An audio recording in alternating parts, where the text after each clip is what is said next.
Good morning, everybody. Thank you for stopping by Healing Conversations with Z. I am Zuri Bibi, and we're here to do our sacred geometry card of the day. But I'm going to talk some more. I know I talked a little bit about the flower of life. I had to take one book back to the library, but I still have part one. I'm going to buy these books myself, but I just wanted to actually order them first before I actually made the purchase. I wanted to look at them from the library. You know, that's a good thing for you to do if you're researching something. You know, if you don't not sure you want to actually spend your money on it, go to your local library and keep the books for about 2 weeks or a month. I think when you take the books out, you get them for 2 weeks, but you can extend, you know, if you want to keep the books. I extended part one of this book, The Ancient Secret of the Flower of Life. I extended it for 2 months, but somebody had already requested the part two, so I had to send it back today. I didn't even look at it. I kind of feel bad about that. But I think I'm going to just buy the book. I won't even order it anymore. You know, I won't go to the library and put my request back in for it. I'm just going to go on Amazon and buy it. I think it was like $20.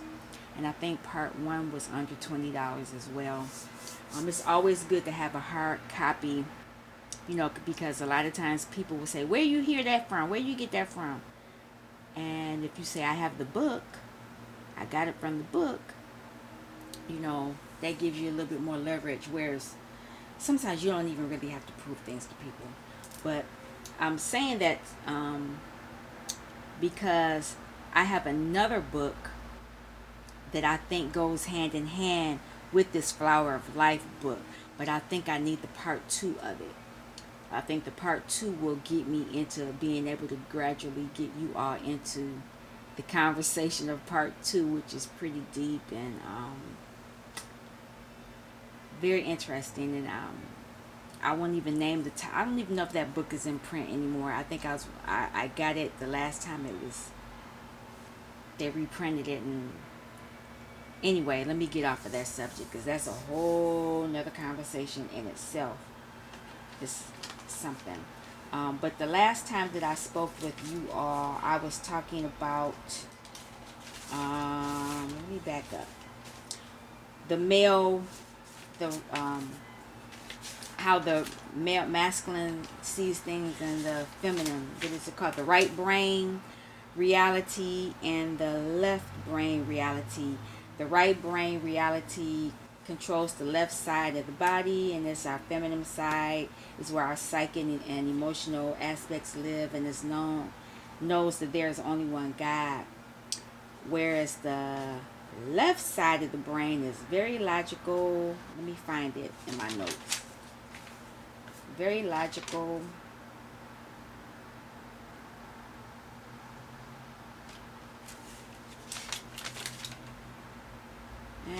It's the masculine side. The left side is the heart. It's the side that gives you the most problem. Um, the male. Oh, here it is. The left side is the male component. Is logical, more dominant component. Does not experience oneness when it looks out into reality, and it sees division and it separates. That's how the left side of the brain operates. Feminines normally use our right brain, and the masculines typically use their right brain. I mean left brain, left side. But let me keep going before I get my notes twisted again. And yes, the card, this video is recording. Thank God, because I know I've been having a lot of interference. For some reason, I ended up writing serious. And I know a lot of you, you know, if you're driving in the car and you have the satellite music, serious, you know, I knew it was something to do with space, but I didn't really understand why they would name the car Sirius, but I'll get into that in a minute. Sirius is the brightest star in the sky. So maybe Um, Now that I'm thinking about it, maybe those cars that have that, they're able to communicate. That you're communicating. Maybe that's where the messages are coming in from the sky. Because I get a lot of messages from that station. When I turn that Sirius on, the music, it depends on. It doesn't matter what station I turn it to. I hear messages in the music. But let's keep going. That's not what we're talking about right now. But I should write a note about that. Um, and then Pleiades, Pleiades. I don't know how to pronounce this word. Pleiades, Pleiades, and that is a star.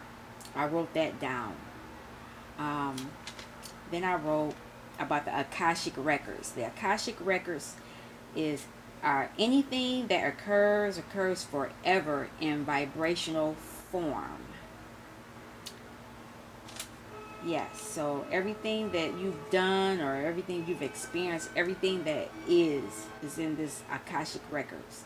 So anything from the moment that you were here on earth, maybe up in space or wherever you were from, is there too. But anything here on the earth, they have everything you've ever done. And it's funny that I say that because I work in a retail environment, and I always say when people steal, they think they're getting away from the people here on earth. But when they meet the higher power, they have to meet them, and they're gonna pull up this video camera. I call it a video camera, and I guess it's the Akashic records. They're gonna pull up this camera, and it's gonna show everything that they've ever done, and they're gonna be held accountable for that. That's what I say. Now I don't know if that's really what's gonna happen, but that's what I say. So when I see Akashic records, is anything that occurs forever in vibrational form. That's pretty deep. So for karmics and all that other evil stuff, just putting it out there. Then I got to Thoth, and it's actually Thoth because it's with the long O. That's what I wrote down because that was what was in the book. I hear a lot of people say Thoth, but it's Thoth. Thoth. He is the creator of the hieroglyphic holy writings, and his head. When you see this is in Egypt. He's an Egyptian god. I'll say that much.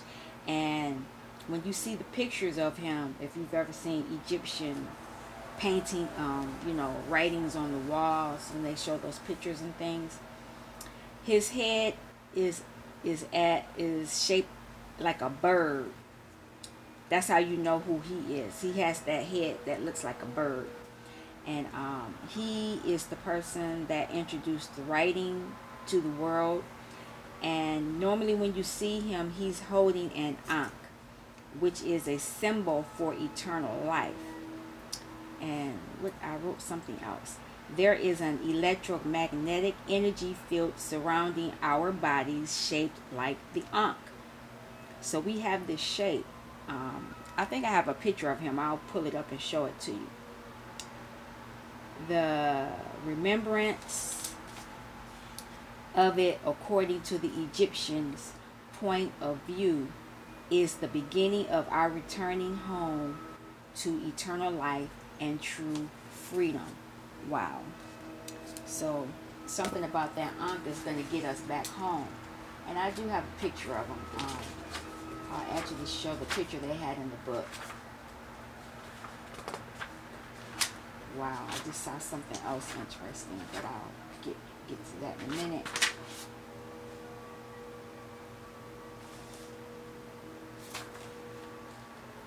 Is that him holding the ankh? I know what an ankh is, but I'll show you this picture. That's Thoth. And then I'll show you another picture of him. And that, they say in our times, that's the bird he's supposed to be referencing. Anyway, let me keep it moving. Um, Thoth was known as Hermes in Greece, and he also coined the phrase "as above, so below." I know we hear that all the time. I like to know where things come from, so that's just me, just sharing that. Now, this is what I just wrote today. The flower of life, because the person that I'm reading the book from, they've been had some type of relationship with Thoth, where he would come to them and they would exchange information. And this is where they come to the flower of life information. The flower of life is a pure consciousness that resides deep in the womb of the earth, and to which humanity's level of consciousness is completely dependent for its very existence. And the photo of the flower of life contains everything, all knowledge, both male and female. It contains every aspect of life there is. It contains every single mathematical formula, every law of physics, every harmony in music, every biological life form, right down to your specific body. It contains every atom, dimensional level, absolutely everything that's within waveform universe. I stopped there because I don't know what waveform universe is, and so I'm going to look that up. And for our next part of the conversation, I will talk about what that is. But I will show you what the flower of life looks like, because this person had shown a picture of it. This was found on a wall in ancient Egypt. Let me move it over here.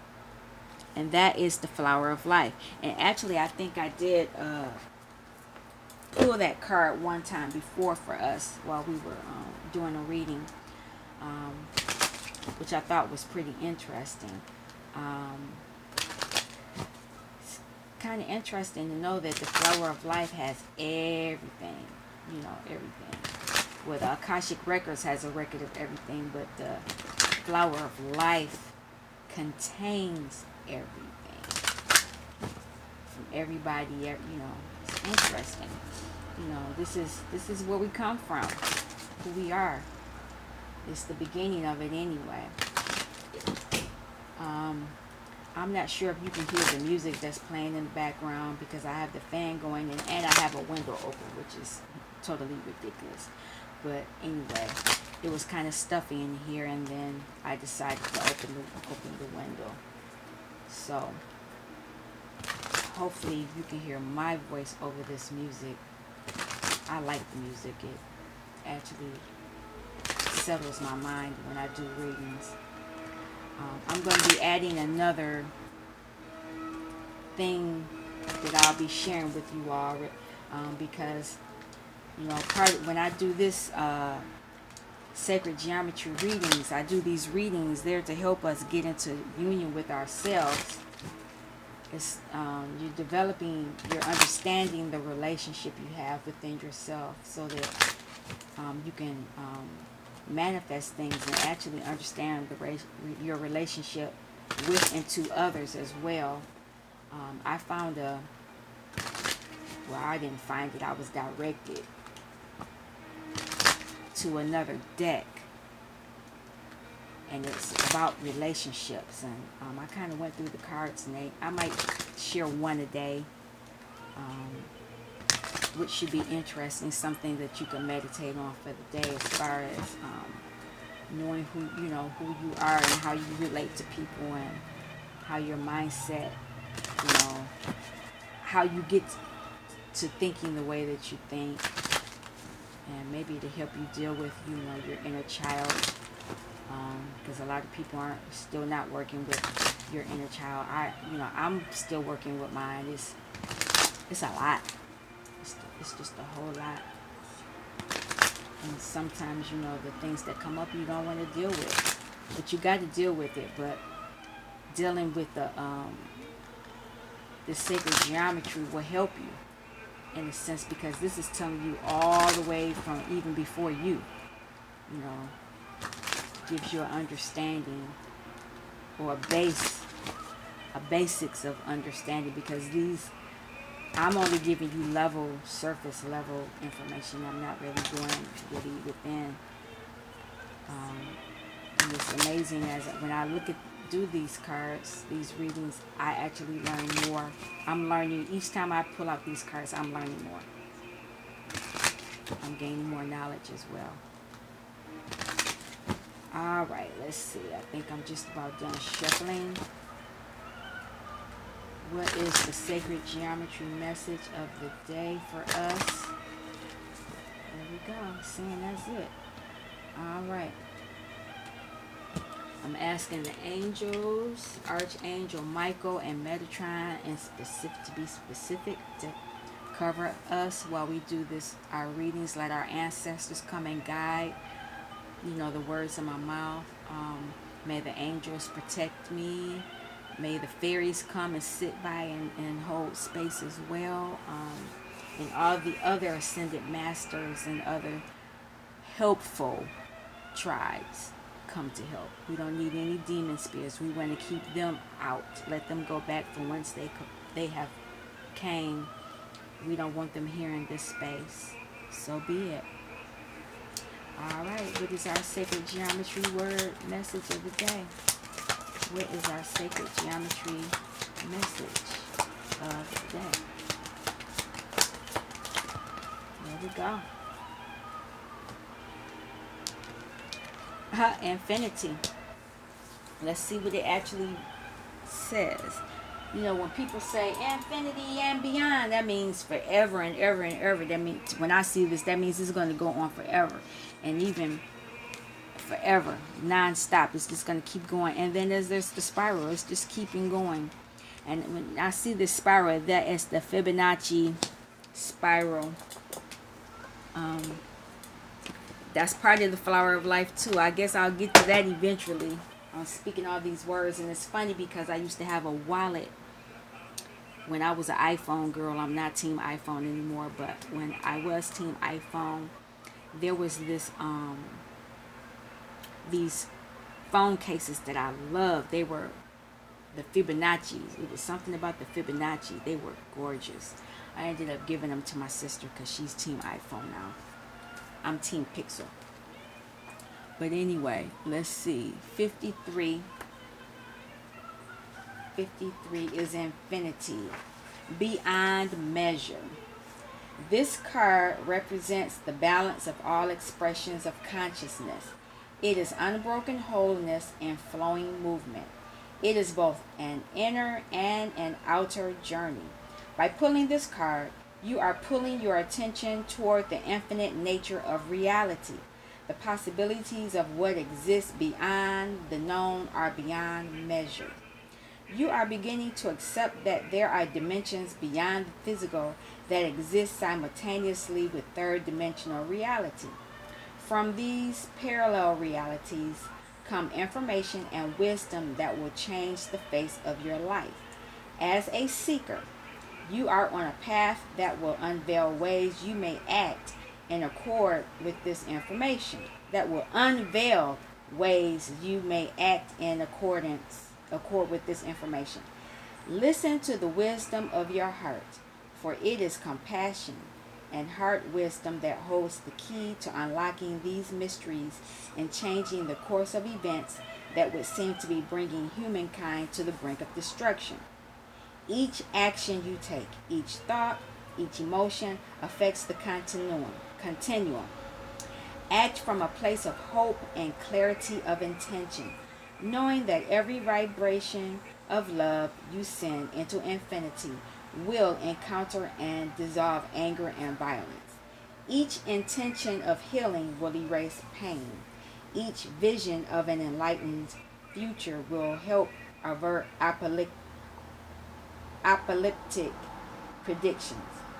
Apocalyptic predictions. So, this is talking about how your thoughts will affect what's going on not only with yourself but within the collective. So you need to, you know, keep your thoughts hopeful and clear, and knowing that they will dissolve the anger and violence, and each intention will ease pain. Apocalyptic predictions, you know, so whatever things that are put in place to cause severe danger or endings, you know, if you change your thought vibration, it would change that. That's funny because these cards, I was going to use the other cards I used before, but these cards are called getting into the vortex. I'm just going to pull a card to go with this. I bought these cards this recently, and I just kind of went through them, and they were really interesting. This is something to help you think about how you bring things into your reality, the law of attraction. You know, some people believe in that, some people don't, or they have a miscued idea of what it is. But your thoughts, you do bring your thoughts into your reality. So the minute you think something, you're telling your angels that's what you want. The minute you think something negative, opposite of what you just thought, you're confusing them, so they're thinking that, you know, you don't need it. So let's see what it has to say concerning infinity. All right, let's see. This is my second time using these cards, so let's see what happens. Oh, we got that one. I'll take it. And it is, I'll not ask others to become different for me. So maybe somebody's thinking negatively about somebody, and you're asking them to change. You shouldn't have to ask anybody to change. That you should be able to accept them as they are. Let's see what the back says. Let your vibrational relationship escrow percolate and give it your undivided attention so that you become a vibrational match to it. And then, when the law of attraction brings all of it together, there are not any bugs to work out. Do not ask the person who helped you to define what you want to become what you want so that you can have what you want. Instead, use your willpower to focus upon what you want, and then the universe will bring you what you want. So it's saying don't try to make a person be, don't try to change people. Accept them as they are. And if you don't want them, go back to the universe and put your request in, and they will give you what you want. Possibly the reason why you're not getting what you want anyway is because there's a lesson, something needs to be learned. Something needs to be, whatever that person has that's not, that you don't want. It's a lesson involved, in whatever that thing is. And let me see that. So let me go back to each action you take, each thought, each emotion affects the continuum. That has to do with this. Don't ask people to change. That's not your job. Act from a place of hope and clarity of intention, knowing that every vibration of love you send into infinity will encounter and dissolve anger and violence. Each intention of healing will erase pain. Each vision of an enlightened future will help avert apocalyptic predictions. Yeah. So this has something to do with your attention toward the infinite nature of reality. Accept the person for who they are. That's who they are. And who they could become is beyond measure. Who they could become. But right now, accept them as they are. Alrighty. I'm hoping that you enjoyed this reading. Like, share, and make comments. And please subscribe as well. Oh, speaking of that, I want to thank Carol Shear or Shire. Have a new subscriber. Thank you for coming on. I hope the information I share, is beneficial, food for your soul. I'm going to be making some more videos today. So come back and check me out more. Thank you all. You take care. Peace.